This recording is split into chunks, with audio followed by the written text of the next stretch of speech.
Hey, happy Wednesday, March 15th, Wednesday conversation on the Common Good podcast where we talk about faith. Our Faith Wednesdays, like how churches will have programming on Wednesdays, extra things. Dan, when you were growing up, did you go to a church where they had extra programming on Wednesday nights? Big Wednesday for activities? sure, yeah. Wednesday night was, big time. It was, there was when you got to middle school, then it was youth group. Yeah. And so that was pretty cool. But there was stuff for everybody on Wednesdays. Yeah, but sometimes dinners. Churches would have meals back in the 70s, 80s, 90s, probably even in the the 1870s, 80s, and 90s. They probably did that, but for sure in the 1970s, 80s, and 90s, you'd have a dinner on Wednesday night and a bunch of activities. In fact, when I was a youth pastor, we ran a program, started at 7:12 or something. I don't know. We had some kitschy little start time, which was fun, but we started programming for teenagers at 7:00. Like went till 8:30, sometimes 8:45. The kids programming downstairs did the same thing. These children were in programs on a Wednesday, hump day. Hump day. The toughest day of the whole week for people. And programming went until 8:00, 8:30. Yeah, kids. My wife worked in the kids ministry at the church where I was a youth pastor, and man, I maybe churches still do this. I don't know, but there were some sleep-deprived kids on Thursdays. And I even remember getting together with other youth pastors when I was a youngish youth pastor. So this would have been in the late 80s, early 90s. And the older people were like, it used to be that schools didn't have programs on Wednesdays. They would cancel, they wouldn't have sporting events or other things because that was events. Church night. Right. Yeah. So it was church night. If you ever worried about the roots of Christian nationalism, might be there. Hey, the subset of us that go to church on Wednesdays are going to tell the rest of us you can't not allowed to have basketball games on Wednesday nights. Yeah. Same period of time. You couldn't buy a car on Sunday in the state I lived in. You certainly couldn't buy alcohol on Sundays. There were lots of things that were closed on Sundays to give, people a little time for the Sabbath. The Christians time for the Sabbath. The Jews, they didn't get time for the Sabbath. We didn't all rearrange, activities for the Jewish community. So these are some of the things we, you sort of start remembering. But today, Dan, we're going to talk a little bit about this movement of deconstruction in Christianity. It's a big thing. There's news articles about it. We're going to show a couple of these sort of blog posts, people trying to explain it, what's happening. And it feels There's like a whole movement. Having a resurgence. Like, 10, 15 years ago, it was also a thing. There's a lot of people going through deconstruction. They might not have had the word for it. I know I didn't. I was just trying to figure things out, and it was a kind of lonely and difficult process. Now there's words for it, there's conferences for it, there's books for it, and because it's kind of gained some popularity in the public eye, there's also critiques about it, like deconstruction is the devil kind of stuff. Yeah, deconstruction is the problem. Yeah. Now, I will say, there were 15 years ago, 20 years ago, conferences, books. I participated in those. You wrote a few. Led them, wrote them. What's happening, what's going on. Here's my point. Not that, hey, kids, doing this today, we already did that back in the before the turn of the 21st century. Problem solved. Go read the old material. I actually think deconstruction is the norm. In fact, you look at any religion, we'll talk specifically about Christianity, but you can do this across religions. Any reform movement is something you'd call a deconstruction movement.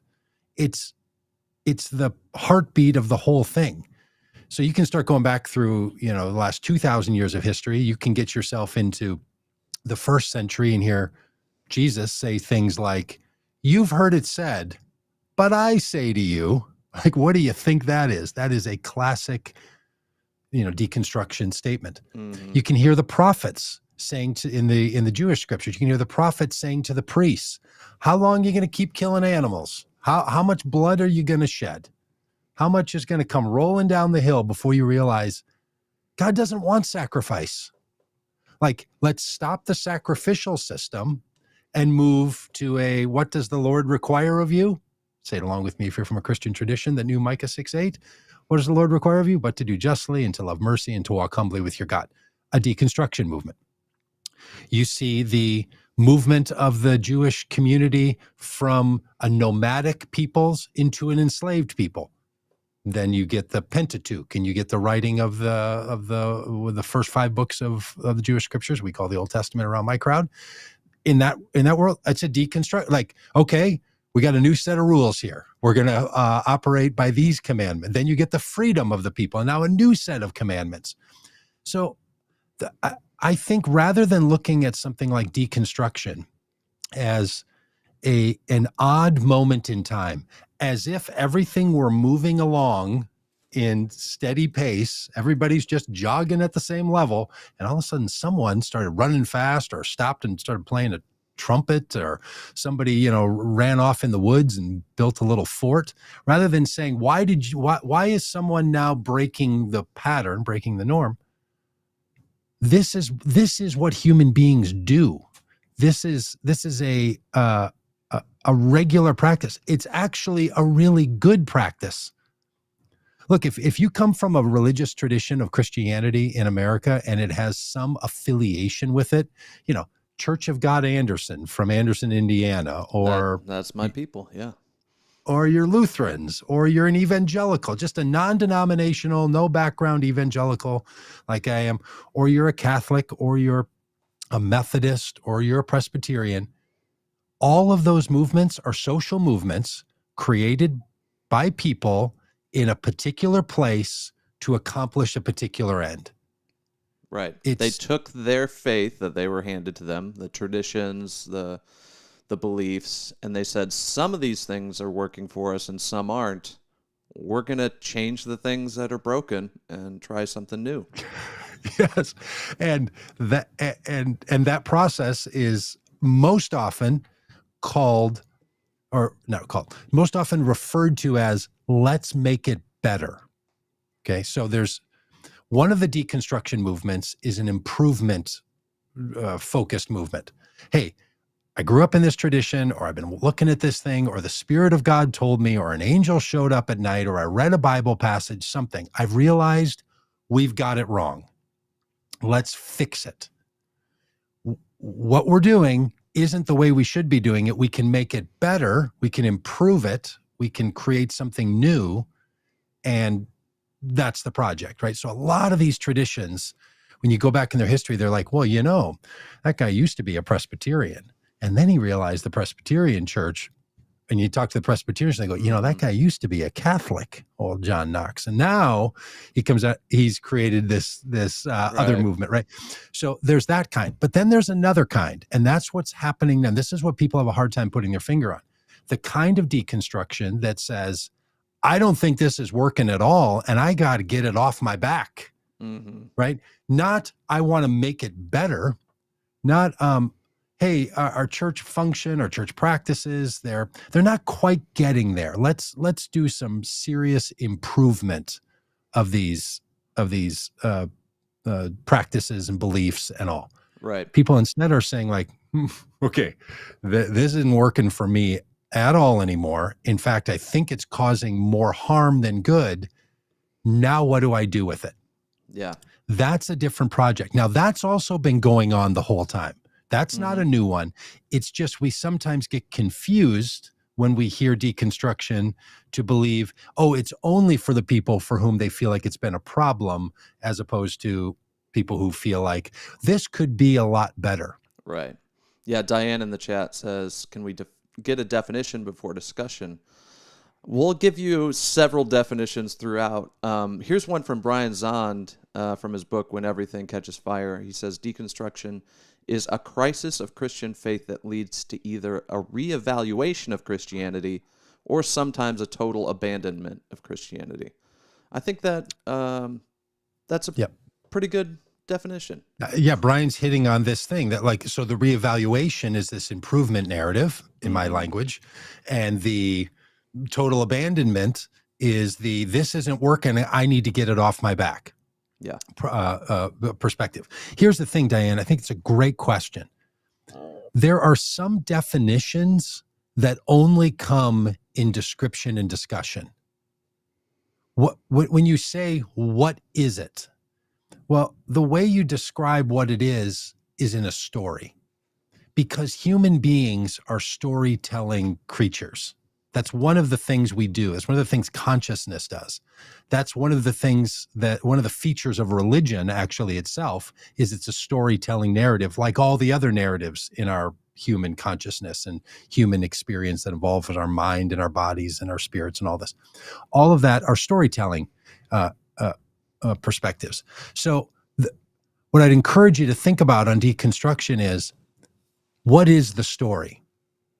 Right? Think of it more like if someone says to you, hey, you should watch this show on, I don't know where I'm watching it. It's called Blackbird. Do you know the show called Blackbird? Have you seen this? No. It kind of shows up on my Apple thing. I don't know if it's Apple.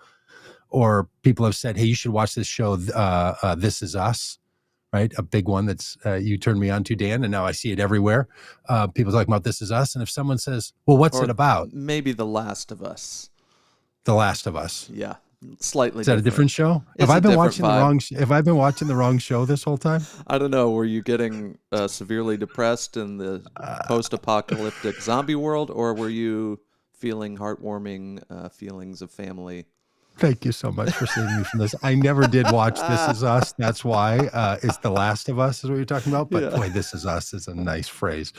Yeah, two different. Okay, great illustration for this. If someone says, well, what's the definition of it?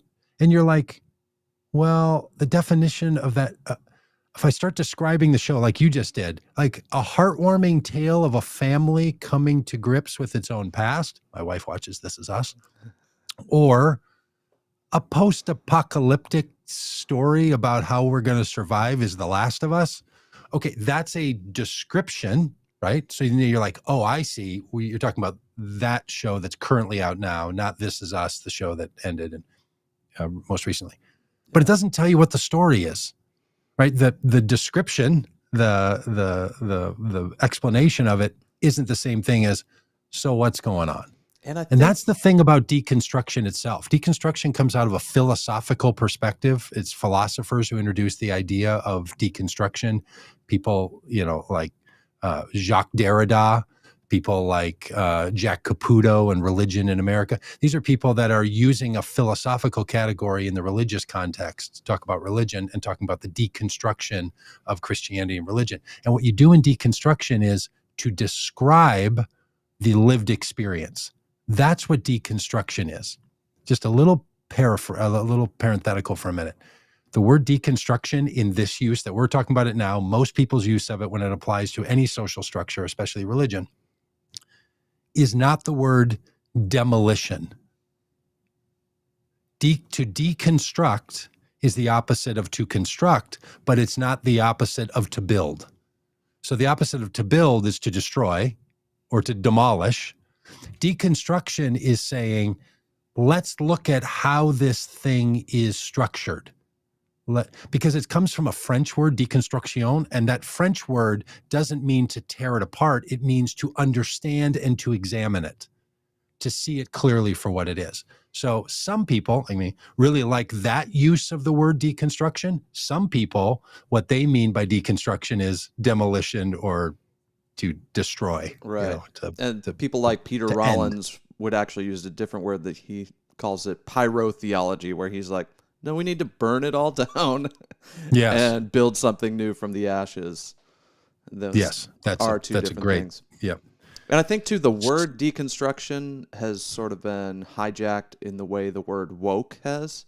Like, it's been weaponized to mean something negative and, to lump the deconstructionists in with the heretics and the people that are trying to break the faith. Yeah. And the thing is, that critique is right. You know who the deconstructionists are? The heretics. Do you know who the heretics are? The heretics are people who are saying that's not the only way it goes, or that truth you're proclaiming and holding to and telling me is essential. I'm suggesting it's not. The people who, you go back through the lineage of the names that are associated with any deconstruction movement in religion, and what they're called in their contemporary time is a heretic. Yep. Now, not every heretic is up to something good. Not every deconstructionist is up to something good. It doesn't matter. But the practice of being a deconstructionist is a heretical act. That's the whole point. The thing we've done in religion, though, is we've acted as if heresy is a problem. Heresy, in other words, I do not agree with the status quo. The thing you're telling me as an official representative of this religion I'm in, I'm disagreeing with it, and I'm saying it's not like that, it's like this. If you wanted to put that in a quippy phrase I quoted earlier, Jesus was called a heretic, of course, by the religious establishment of his day. We call him a revolutionary, a savior, the Son of God, the Son of Man, all kinds of things, the greatest teacher in the history of the world. You've heard it said, an eye for an eye and a tooth for a tooth, but I tell you, love your enemy and bless those who persecute you. And what did the people yell? Heresy, right? Yeah. So, every reform movement, whether it's a reform movement wanting things to get better or a deconstruction movement that wants things to get off of our backs and relieve the pressure, they're the same action with different levels of commitment to the existing structure, right? So the best deconstruction is from people who really understand the tradition that they're in. Now, this is true whether it's in religion or it's in science or any of this. Back in the early 2000s, late 90s, mid 90s to early 2000s, when a bunch of us were doing work on this, there was a lot of this same kind of work happening in the field of science. And scientists still talk about this all the time like this. They're like, oh, you would not believe the level of control in the scientific world, and you can't break out of it if you have a new idea. We're supposed to be people that are always taking new ideas, but the new ideas are usually kept down, and the scientist who has them can't get access to the conferences, and they're called heretics. And that just goes on. It goes on in education. It goes on in music. I mean, Dan, you and I, well, we're not the same age. Sorry about that. Didn't mean to insult you. But you and I both experienced some version when we were teenagers of a punk movement. And a punk movement was a heretical movement of music to try to break out so you could find your music. Rock and roll was a breakout movement. Beethoven was a breakout movement from chanting.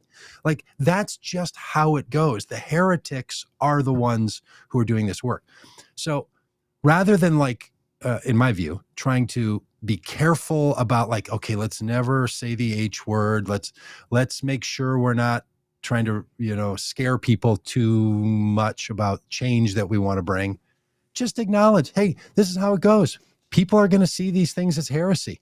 Look, anybody who's gone through a significant change in their life, we do this at Vote Common Good all the time. Political identities, religious identities help people find a new way because they're not comfortable with their old past. Or people that convert. I mean, I'm a convert into Christianity, so I get this very, very deeply. When you are a convert into something new, you're essentially saying, the old thing I used to believe, I'm not going to believe that anymore. So you become a heretic in that world in order to become an adherent in the new world, right? That's how it goes. Let's not be so hard on ourselves for our heresies. In fact, heresies aren't that dangerous. The people who tell you, don't get all woke, don't get all deconstruction. Would say. This is what heretics say. They're like, hey, you know who's dangerous? Those people are dangerous. We're the not dangerous one. Because this is how human beings do this, right? So, Dan, you had this great list there of people who, somebody would Carrie Neuhauer.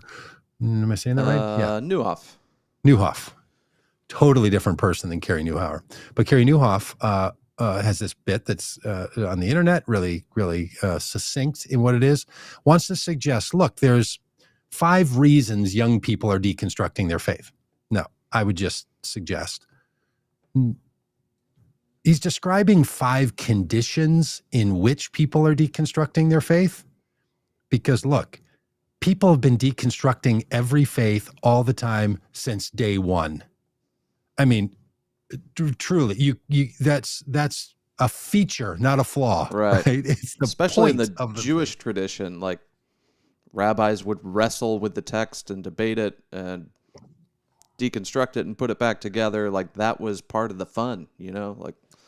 Right. And they even have a term for it, the midrash, right? Where they would come together and to talk and to discuss and to tell stories and to press on the issues and to reform it and to change it. Big part of the Jewish tradition, still till this day. Big part of the Christian tradition. We just call them denominations. Big part of the Catholic tradition, the Catholic Christian tradition. They don't split into different denominations the way Protestants do. What they do is create orders. The Benedictine order, the Jesuit order, the Franciscan order. All of these orders were the heretics who they kept inside the system and now developed an order. That's how Catholics managed deconstruction for its centuries. The Orthodox Church has a similar way of doing it. So these are features of faith when someone's alive. So I want to say to anyone who struggles and feels like, man, I'm totally deconstructing. I don't believe the things I used to believe. If you've been told your whole life that thought, that's danger, that you've been warned about the slippery slope, because look, there's a slippery slope. It's really slippery. When you go down it, you're going to go fast. The thing is, at the bottom is a great world. The slippery slope isn't a problem because it's going to wind you up in the pits of hell. The slippery slope is a problem because it's your quick way out of being where you are right now. Now, the work that it takes, though, to be someone who lives in a deconstructed world, religious world or otherwise, any world you're deconstructing, any heresy you're bringing to the surface in order for it to be a revolutionary thought, to either get a problem off your back or to step forward into something more positive. Anytime you're doing that, it takes a significant amount of energy and work to make sense out of the world. In other words, you have to make a new story. We're storytelling people, human beings are storytelling animals, and we will tell stories. And when the story doesn't work, you change it. If you change it too much, you're called a heretic. If you change it just enough, you're called a revolutionary. In fact, I'm in a text conversation this morning with a friend of mine who's all for the insurrection. He calls them the patriots, but they're all misarrested. And I'm saying history is not going to reflect well on these people. And he's like, it depends on who wins, right? So like we have same action. We're friends. We come from the same faith tradition. We text about all kinds of stuff, including this. And he's saying he tells one story and I'm telling another. But that's just a real, zoomed in, very clear diversion. But look, so is deconstruction. And it takes work to remake the story. So before we get to Gary's thoughts here, let me just finish this thought. If you've been told the slippery slope is a problem, don't be as worried about it. But if you think you're going to just go down that slide and not have work to do at the other end, like if you've been burdened by your faith, you've been trying to put these things together, people you love and care for and do good things in the world also say this other stuff that you're like, this is crazy talk. This doesn't make any sense. Well, you find yourself in the great community of people through faith, right? And if you're deep in the Jesus story like I am, you can see it in the Jesus story all the time. His own parents thought he was crazy and wanted to take him away because they thought he had lost his mind. His own disciples disagreed with him. One of them to the point they turned on him and turned him in. Another one's like, I'm not getting caught up in all this stuff. If he got arrested, I'm out. I don't even know the man, right? Like, this is not, you're in a great community if you feel like there's some angst. But if you think what you're going to do is just drop all that, just leave it behind and just move on to something else, religious traditions that have been held deeply by people, they don't go away. I've been at this for 25 years. I've been at this my entire life because I converted into Christianity as a 16-year-old. So I've been at this 40 years, right? Something like that. Wow, that's actually true. I've been at this 40 years. And which is like that's like a biblical phrase, right? Like years in the desert or something. Yeah. And look, for any of us who think, whether it's on religion or anything else you're deconstructing, if you think, yeah, you know what I'm going to do? I'm just going to forget about that. I'm just going to bury that. I'm just going to put that away and all that stuff that went on. Oh, it's going to come sneaking out. I promise you. I mean, you start having kids, you start raising kids, they're hanging around. Your kid all of a sudden is like, hey, Mom, I want to go to a church thing with a friend of mine from school. She's really great. Can I go? And you're like, well, what church is it? And you're like, I don't know, this First Baptist Church of the, keeping people out. And you're like, oh boy. Yeah. All of a sudden, boom, there it is. Mm-hmm. All of a sudden, some kid is like, Mom, they've got the most fun kids programs. So I believe in God, Mom. How come you don't believe in God, Mom? And you're like, okay, hang on a second, kid. I've been at this for 42 years. So I'm just saying the slippery slope is great, but at the bottom of it, it's not a mind wipe. Yeah. It's not sunshine and daisies. There's some work to be done. I think that's why the Matrix series is kind of a favorite of people who have deconstructed, or even a part of their deconstruction, because it's really like, it's easier to stay in the Matrix. It's easier and less work to stay in the tradition you were handed, and to not, disrupt and blow things up, because you lose friends, you lose support groups, you create rifts within families. Like, it gets really messy and really uncomfortable. But for a lot of people, just seeking the truth is a more powerful draw, and you just can't not take that red pill or whatever it is. Yeah. And look, you can, and this is the good work you can do. You can find ways to not be as bothered and triggered by things that have changed for you. I never believed in the notion of hell. It just never made sense to me. I wasn't raised religiously, but it just kind of never sort of got, but I was around a lot of people who thought a lot about it, had many, many conversations and debates and writings and sermons and stuff with people about it. I don't really worry so much about that anymore. If someone tells me that I'm, it's totally wrong for the hell, I'm like, okay, that's not what I'm actually still talking about. I just don't, it doesn't make any sense to me. I mean, I think God would probably take Jesus' advice and to love his enemies. So, I think we're probably okay. I feel like front. Hell is one of the first cards to fall, though, in the House of Cards. Because I remember way back in high school, that was my first big hang up and first big thing. And I set up a meeting with the senior pastor, and he was kind enough to have a meeting with a high school kid. And that was my question. So you're telling me that there's people on the other side of the planet that have never heard the word Jesus uttered, and they're sentenced to hell forever because we didn't send missionaries in time? What? And the sort of dancing around, gymnastics that people give for that scenario is well, we don't, God maybe doesn't, send them to hell because whatever. It's that's not a satisfactory answer. And it sort of breaks this whole framework for why we need a savior from God to save us from God, because God loves us, but also will let us burn in hell forever. Look, it's its own thing. We should actually do. I think we did a whole podcast on this. Actually, I mean, I know I've done it before with people who've written whole books about this stuff. It's really great. If you're still trying to find those pieces and put them together, there's some really great resources and help out there. But fundamentally, what it is, this issue of hell, is it's a piece of the story that clearly doesn't fit, right? So it's a plot twist in the story, because theology is story, human interaction is story. What we're doing right now is a part of a story. We have a way of explaining what's happening in the world, right? And it can be a little confusing. There was a period of time where if a human being said to another human being, I'm going to go talk with my friend Dan, who lives in Michigan, and I live in Minnesota, and we're going to talk in a way that people who live in Florida and California can watch us, people would have said, that's crazy talk. No one does that. We don't have electricity yet.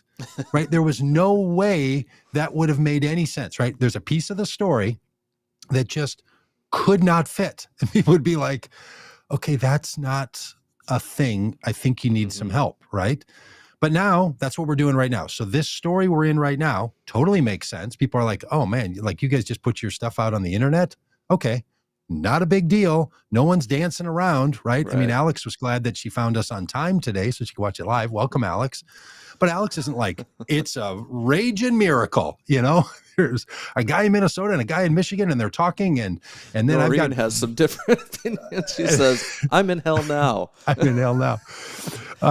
Okay. So there's just pieces of the story that fit sometimes and don't fit times, right? Yeah. So, okay. So there are times where an explanation of hell makes some sense. Noreen is saying it in her own life, right? Like when I've pushed on people on the concept of hell and they hold to it, I've realized this was one of my great learnings about messing with people's core beliefs. People believe things for very important reasons. In other words, your belief functions in your life. It does something.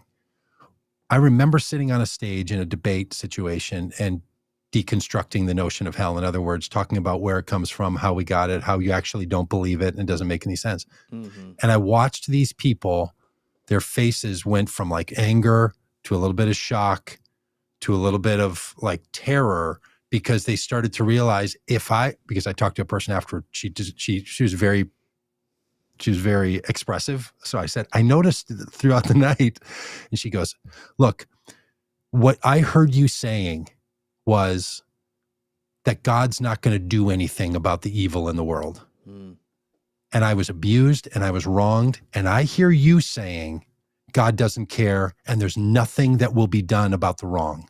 Wow. Okay. Yeah. So she held to a notion of hell for a reason that was connected to a sense of justice that she wanted to see.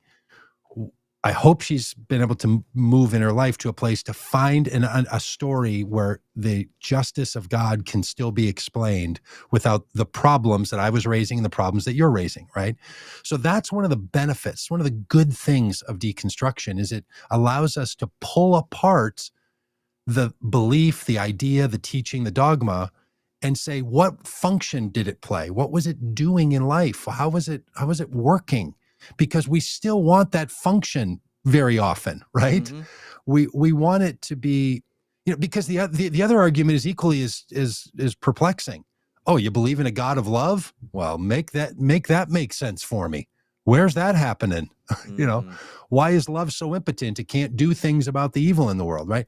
So evil presents itself in a way that like, okay, the God of love becomes troubling for some people. The God of judgment and hell and damnation, really troubling for people, but you're both confronted with a real problem. So what hell is a one of the most obvious places where people are like, that story doesn't really make sense. Let's be clear here. All right. This is a plot twist workaround that if we start pushing on it too hard, it's not going to make sense. Right. And that's not a modern day question. Jesus was confronted with this very question where the idea back then for Jesus was there going to be a bodily resurrection or not? Right. So the Sadducees didn't believe in resurrection as Jewish leaders, and the Pharisees did. So they were in an argument all the time with each other. So one of them comes to Jesus and like, all right, so when people are resurrected, the Sadducees, like when people are resurrected, like you all believe, because apparently Jesus was in the camp that believed this stuff.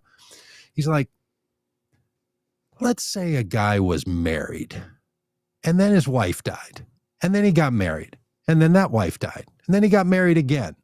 When he dies and they're all resurrected in this heaven that you're talking about, which one's his wife? Right?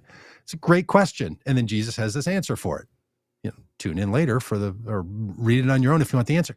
But what he's doing is showing that even in that day, there's a plot twist that seems to not fit the story, and he wants to get after it. Jesus's answer actually is not straight on. It's the sideways sort of answer. He's like, well, let me tell you a story, right? Because that's what good deconstruction does, is replaces the story and says, look, that story you're telling doesn't get you to the place you want to be. So there's another way to get there. So when you're in the deconstruction mode, you have a lot of work to do to construct a story. You can leave behind some things, heaven and hell. Like I'm not talking about that much anymore. Mm-hmm. it will likely bring you on to other things that you can talk about. And one of the great reasons to let ideas go and say, I'm not dealing with those anymore, just literally frees up your thinking, your time, your brain, your energy to get onto other things that you want to get onto. That's what's at the bottom of the slippery slope. Yeah, when someone goes down this slippery slope. for sure. I'd love to touch on a couple things. One is there's a lot of polls coming out, about people walking away from their faith or just not going to church as much. The two aren't always the same thing. That we have on the screen an article called "Losing Their Religion: Why U.S. Churches Are on the Decline," and then church attendance dropped among young people, singles, and liberals over the last few years. A lot of people are attributing the pandemic to this. Like, people had to stop going to church, and then they never came back. I know a lot of people for whom that was the case. They just got in the habit of not going and realized they didn't need it as much in their life, and all of a sudden they had a full weekend to do whatever they wanted, be with their family, not feel like they had to volunteer in kids ministry or whatever. But so there's, for people in the church world, there is a problem as they see it. And so there are people that are trying to diagnose this problem. And, some people are just blaming it on, the tickling ears of the millennials. They don't like to hear the hard truth, and they just want to hear what they want to hear because they want to live in sin. There's a lot of think pieces about that. There was one that was literally, will bubble tea bring millennials back to church? Some of the ideas of like why people don't come to church are just sort of laughable. But that's why I landed on this article from Carey Nieuwhof. I feel like this is a pretty honest take on some of the reasons people are leaving the church and deconstructing. We might have some disagreements about the specifics and some of the language used I might not use. But I feel like this is a good jumping off place for some reasons that people really are currently leaving the church. And so we can start here and then get into more reasons. Yeah, let's talk about these. Now look here. All of these ideas that are listed: trust in American institutions, we live in a more diverse world, Christianity is burning people out, the prideful polarization of conformity over unity, and the acceptance of political idolatry and conspiracy theories. Absolutely, yes, true. And you can find many times in American history where those same conditions were in place and were causing people to not engage in religion. Here's the thing. Most of these movements that are the kind of benefiting the future of the church kinds almost always happen in a time when people stop going to church. In fact, the truth of it is, from about 1945 to 1965, maybe 1975 for some people, that 20 to 30 year period was different in church attendance in America than any other time. It was a post-war boom that was coming to grips with a whole number of things, including multiple world wars or 2 world wars, another conflict brewing in Korea. There was going to be another world war, the expansion of the federal government, baby booms happening, and the need to build whole new societies and communities. Churches were moving from ethnic enclaves, which they were for the most part for all of America. Your denomination dictated your ethnic heritage, right? That it's just true. Most churches, other than the English-speaking migrant communities, had church services in their own language. So, you had Swedes and Germans doing Lutheranism in Swedish and German, and you had people from Spanish-speaking countries doing it in Spanish. That was their primary function.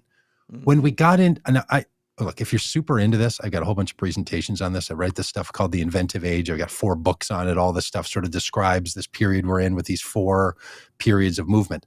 But the point that I'm trying to make is these are not unique, but they are important because they are the things that show up almost every time. Like if you took these 5 that Carrie has and you were to apply them to first century Judaism, you start to understand what Jesus was talking about. Like talk about the acceptance of political idolatry and conspiracy theories in religious communities. That's what Jesus was going after Herod about, right? Trust in Herod large was institutions declining. Like the end of the temple, right? The temple is going to end. So these are evergreen, and that doesn't dismiss them at all. It allows us lenses by which we can see how that's happening today, because they're part of the human structure and they're going to be happening. And we shouldn't deal with them as if they're a problem. I'm going to do my difference between a problem and a dilemma thing here, that a problem typically has a solution, right? You got a leak in your faucet. It's a problem. You got to take the thing out, put a new washer in, problem solved. That's not the same thing as a predicament. A predicament is a grand dilemma and a drama that's going to require multiple responses. When you find yourself in a real predicament, like there's water rolling down my ceiling, I don't know where it's coming from because it's coming from somewhere and going down a beam and then coming through. You're in a predicament. You're like, we have to do multiple things to figure this out. This doesn't have one single response solution to it. What we're dealing with in American religion and religion everywhere in the country, everywhere in the world, Christian religion and other religions as well, are grand predicaments. And these are part of them. They're so true. They show up all the time. It's like old age. It's just, these are just waiting for you. Like they're built in to the system. And if things go well, you're going to have these problems. Like every movement that starts as a revolutionary movement or as a reconstruction movement or a deconstruction movement or a reform movement, all of these things, you know what ultimately they're going to do if they survive? Be around long enough where they start to look and feel and act like an institution. and need to They'll be start telling deconstructed people, again. we have the authority, you don't have the authority. Like that's what human beings do, is organize themselves into enough of a pattern until they end up with an institution, and then someone's there to preserve the institution, and then the institution starts to really serve us really well, and we all want to keep it, and then it starts to not serve us well, but it serves some people well, but not everyone, and then new people start to say, we need to change this, and the other people are like, no, we're not going to change this, it's really working for me, because that's what we do.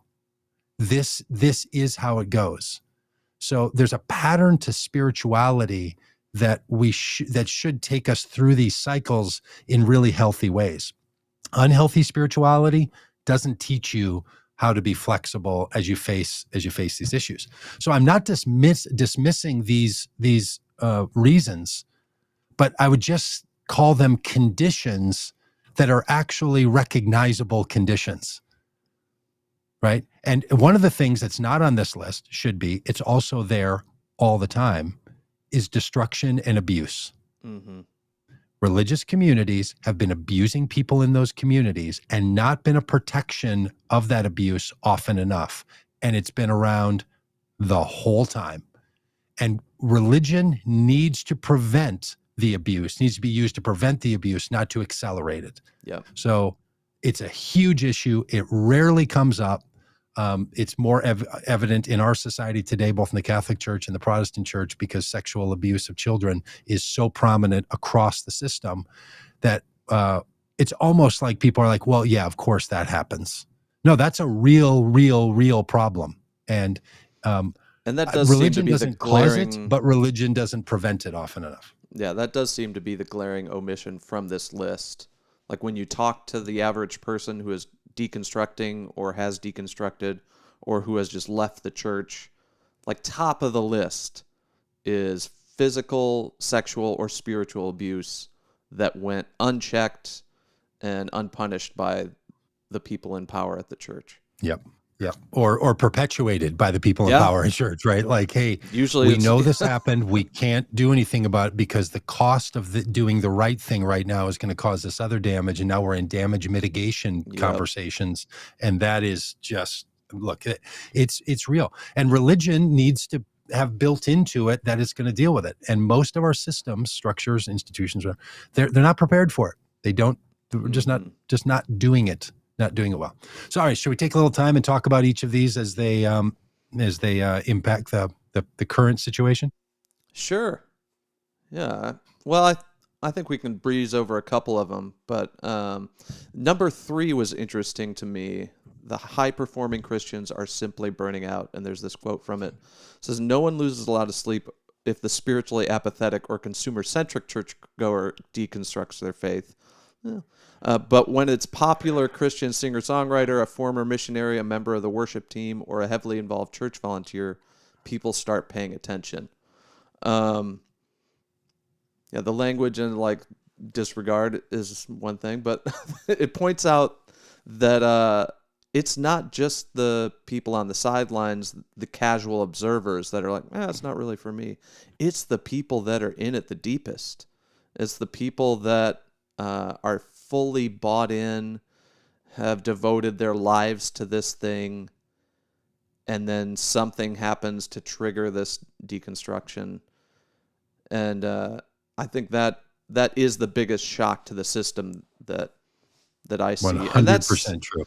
And that's where a lot of the arguments for why deconstruction is happening fall flat. Like, well, it's just people want to sin, or people want to, Yeah, it's like, no, these are the right. people that are the most, like, these are the diehard, hardcore believers that are leaving the church. And most of the critique against deconstruction is not against your average churchgoer that came, 6 times a year and then doesn't come anymore and, would give to a missions project. But the argument, you not allowed to deconstruct, is almost always directed toward these people, the most engaged, the most involved.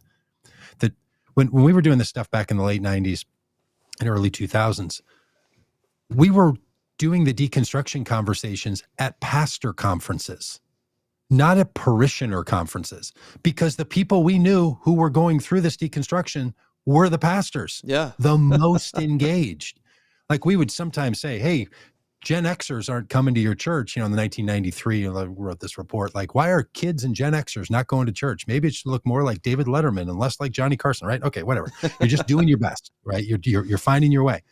And pretty soon people are like, oh, look, I'm not worried about the person in the pew asking the question, because churches are always open to you asking questions. What they're not open to is you disagreeing with the answer. Mm-hmm. It's a little insight there. So when churches are like, oh, we're a church of questions. Well, absolutely, people can ask questions. I like to ask them, are you a church of disagreeing with the answers too? That's a whole other level. And that's what was happening to these pastors. They were like, I wasn't bothered by my questions. I was bothered that I didn't accept the answers anymore. Like you were saying, maybe in the conversation you had with the senior pastor at your church when you were a teenager. Mm-hmm. That's where the power really lies. So this thing about high-performing Christians, I mean, that's an interesting phrase. I would say the most involved Christians have started to say, I don't think I want this anymore. Yeah. I don't think I get it. And I'll just say I was going to say, we've talked to a number of senior pastors in our work and in our travels who said, for years, I was deconstructing, but I had to just pretend like everything was fine or I'd lose my job. And I wasn't all the way out, but I didn't believe most of what I was selling. Like, these are the people at the top that are deconstructing and feel like they can't, or their livelihood is at risk, or their whole community is gone in an instant. Yeah, in the early 2000s, I wrote a book about preaching called Preaching Reimagined, which was some of this, and suggesting a different preaching style to engage this kind of thing, and making doubt, wonder, complaint, normative, part of the spiritual process, healthy, disagreement with the answers, something churches should find ways to incorporate in all this. And in it, I remember our kids were like early teenage years. And I wrote this little anecdote in the book about having a conversation with my son, Taylor. And Taylor had a lot of friends that whose parents were going through divorce. So when Taylor was like 6 or 7, he asked me, are you and mom going to get divorced? Because his friend, had to have 2 houses. He was sort of in the mode at that point of thinking, my friend gets to have 2 bedrooms. Because I played at both of them. Do I get to have 2 bedrooms if you and mom get right? He was like, he didn't really see the pain and all that of divorce, but he was just sort of asking, are you going to get divorced? And I felt like an age appropriate answer to that was, look, I love your mom. No, we're not going to get divorced. You're going to stay here. This is your home. Everything's fine. Mm-hmm. Great. 6-year-old, he's fine. He also asked me that question when he was like 14, about the time I was writing this book. Are you and mom going to get divorced? And I realized if I answer that same question in the same way, your mom and I love each other. Of course, we're not going to get divorced. That wasn't going to ring true. He knew enough about relationships and stuff. And so I had to say, look, divorce is a very real thing, and it's a choice that people have available to them if their lives aren't working for them. And there's a lot of reasons that people do get divorced. And we know a lot of people. And I named the people who got divorced and said, this is a serious thing. Your mom and I are not anywhere in that conversation. We're together. We're not talking about divorce at all, but it's a real possibility. Now, those were both honest answers to an age-appropriate person. Mm-hmm. One had to say, you're okay, nothing to worry about, you're not getting 2 bedrooms. The other was, this is a real thing, and you know it, and I know it, and we both know it. So what I was trying to do with that story in the book, and was trying to say, be sure you're talking to the people in your church like they're adults. Like, don't treat questions and responses and disagreements in this other way. Because so many of us, even pastors, are still holding on to versions of our Christian story that was told to us when we were 5, 6, 7, 8, 9, 10 years old. And someone decided to give us an age-appropriate version of that story from their vantage point. It's not an accurate story to the story, whether it's a Bible story or an explanation about the way the world works. It was just age-appropriate. And this is one of the struggles that we experience is, can we have different versions of our faith at different developmental stages of our lives? Mm-hmm. That is something that Christianity needs to work on. We need to be better at. It's one of the things I would add to this list, that people, to the degree that their church engagement is related to the content. Now, a lot of people's church relationship is not related to the content. They've never cared about the content. They barely believed any of that stuff. They were involved for a whole lot of other reasons that kind of fell away. But for people who have a content crisis, is there a version of your faith that can be more helpful for you now? We're going to be interviewing someone here on the podcast in a couple of weeks named Josh Scott, who's just written this book called Bible Stories for Adults. Can't wait for it. It's really great. He's just on the title, right, full force, saying there's a way to read these stories as adults that's different than reading them as kids. And it is shocking how many pastors and people in churches don't want to hear the non-kid version. Because they've constructed a narrative and they've got a set of characters, and those characters perform in certain ways and do certain things. Yeah. So that's Let's a big stick to part the flannel of this graph, deconstruction. Yeah, there's a flannel graph version of faith that is, and look, I mean, I stay in Christianity because I'm like, this is actually a very robust faith. The content is robust for the human experience. I'm like, stand it up to any other theory of the world. It's pretty good. But I also am not riddled with a whole lot of the things that people think about. I hear them describe the Bible or the Jewish text, Old Testament, or the Gospels, or Jesus said, or Paul, or something. I'm like, holy moly, I wouldn't believe any of that stuff either. Yeah. Like, you think that? Think that's what that story's about? Like, you think the war stories are about promoting killing of people? They're set up as foils to show how ridiculous that practice is. That's why the prophets come sliding in like, this isn't working, kings and priests. Stop doing that, because they're condemning a thing that religion does even to our very day. So often the content of the faith is just restricted for people. And that's something I've been trying to advocate for in my 40 years in Christianity. It doesn't go well. Most churches will still get together and, have some version of a lectionary, whether it's an evangelical lectionary, which is, the book of Romans and one passage out of John and some passage out of, Queen Esther's story.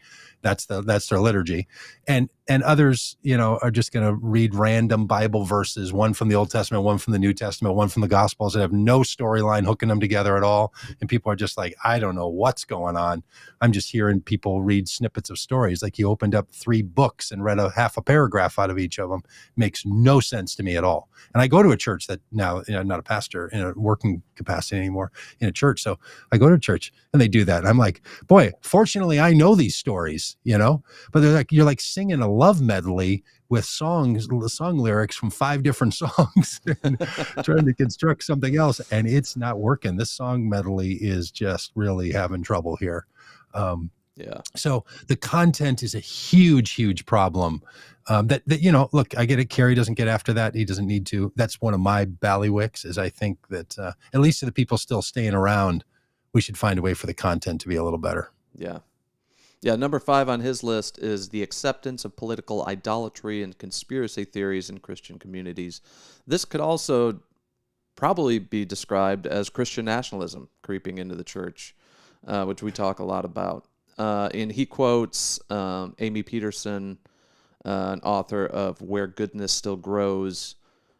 She says, people of my generation aren't leaving the church because their devious atheist professors got to them, but because they saw a church more interested in defending political power than in loving their neighbors.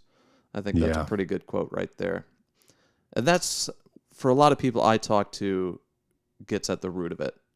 Like, we read what Jesus was about. Jesus was about loving your neighbor, loving your enemy even, caring for the least of these. And then you look at the church you're a part of, and you hear the words from the stage, you hear what the church is most focused on, you see where most of the money goes, and it doesn't line up. Yep. It's a mismatch. Yeah, look, and the mismatch is one of the features of any spiritual religion. And to take that and have a way to deal with it, right? I have a vision of an ideal. This doesn't match it. So what do I do now? Right? This is just this is the human project. I mean, pick your topic, pick your relationship, pick your thing, work or fun or a sports or going to the pickleball court or your marriage, whatever it is. We can get these visions of how we want this to go and how it should go. And sometimes we've experienced it. It's been that way before, right? So we know it's possible, and then it's not. Now what do we do? Mm-hmm. Right? Where's if a system doesn't have a regenerative capacity in it, a self-correcting regenerative process that's built in that people can access and get help with, it has a very difficult time surviving. It's really, really hard. And that's what so many churches fail at, right? They fail at the self-recognition of not meeting the ideal that the people are pursuing, and then having any response to it when it happens. So how do you have a regenerative process? And I actually think that the deconstruction is part of that process, right? There's this thinker who I really like a lot named Ken Wilber.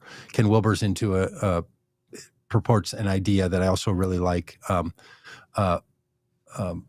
around understanding different stages of faith and development.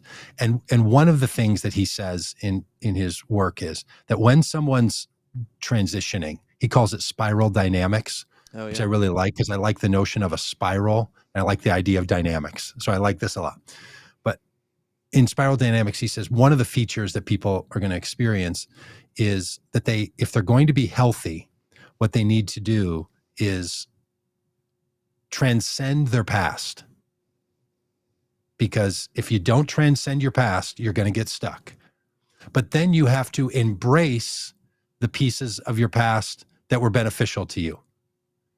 So you have to transcend and include, and figure out what you're going to bring with you. Because if you don't transcend, you get stuck. But if you don't include, you're going to stay angry. And you're going to stay mystified about what's going on. So there's actually a process of deconstruction, whether it's the positive form, let's make this a better place, or that I got to get this away from me, I have to be away from it for now or forever. That needs to be, I need to get out of it, and I need to include. It's like an inhale and an exhale. It's just a part of the human life. And when you do this, not only in religion, but you recognize it in relationships and any other change you're going through, like I need this relationship to transcend where it's been, but I need to include the other pieces. Like, it's just it's true. Like, it's proverb-like, it's truisms, right? So spiral dynamics is a great help for that, because they're taking seriously the need for us to have self-regenerating communities that can do these kinds of things.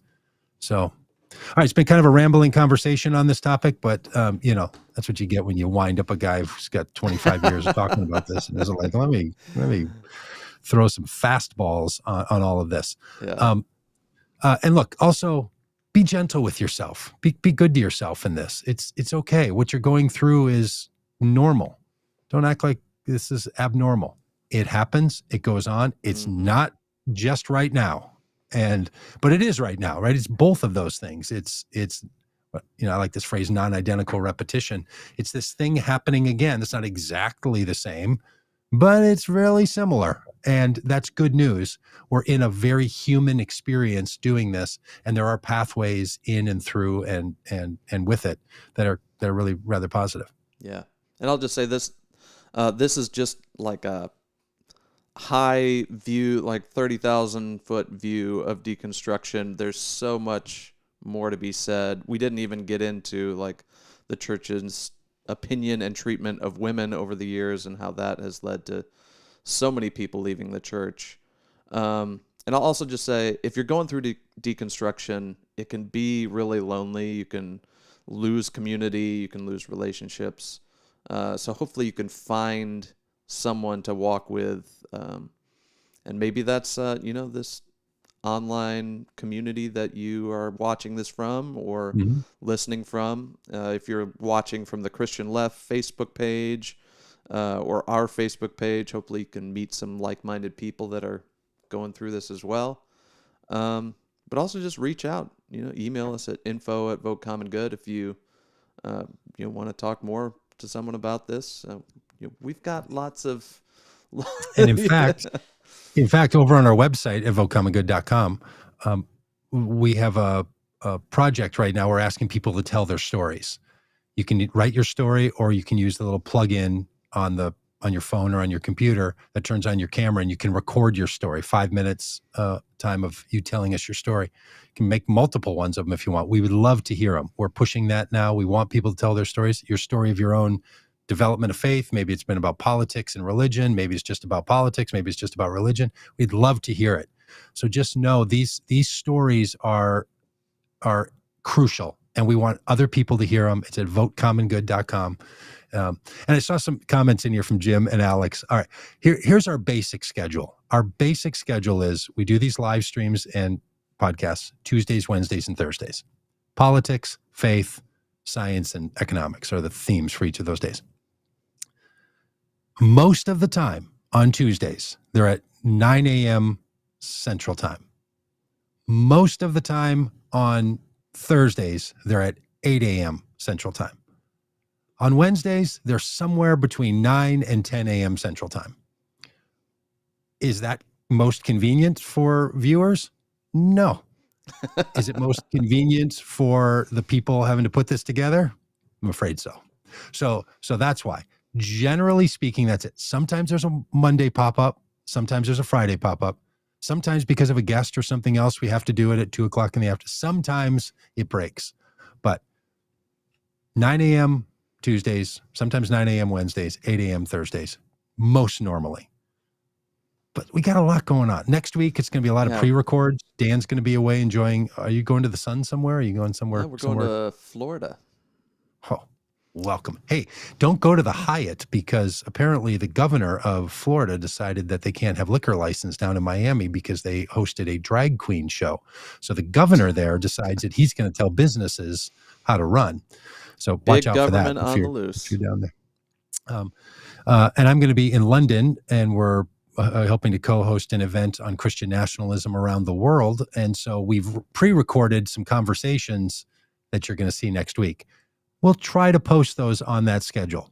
But then we're going to be posting them on the schedule because that's easy to do. They're pre-recorded but then it's not going to be live. And then we can't look at your fun comments and say, Trisha, thank you for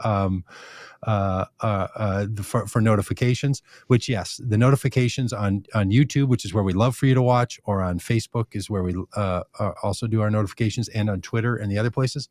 Yeah, we'll be glad to keep you up with that. We're doing the best we can, and we're helping other people make podcasts too. So some of those are going to be coming out. There's just a lot going on. So yeah. Our apologies for the inconvenience it leads you to. We know it. We see it. We're doing the best we can to be in the zone, but it's not as easy as we think, as we thought it would be all the time, especially when it's not just me and Dan. It involves other people and other guests and interviews, and it's just a lot. Yeah. A lot of schedules. Yeah. Now, if somebody has $100 million to send to us, or $100 or $1 million, any of those, then that'll help us to organize and hire and clear the way, and money to really clear the way. We're just $50,000 away from that problem being solved for you folks. And remember, this is the only place you'll find truth. So if anyone says anything different than what you hear there, tell them that they're wrong. One and only source. And come back here for the truth, for the true truth. Vote Common Good, the place of true truth.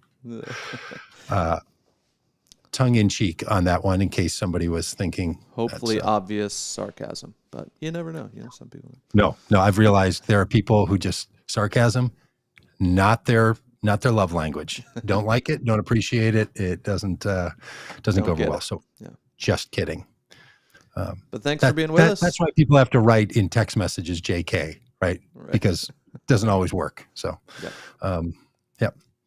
So thanks y'all. Thanks for being part of this. Share it with your friends. There's also a podcast version. If you're watching this right now, there's just an audio version. You can put it on your car and just put it on the treadmill. Yeah, we're talking to you, Joe. You can have it on your treadmill, and you can just take the podcast versions of it. Yeah. All right. Thanks, everybody.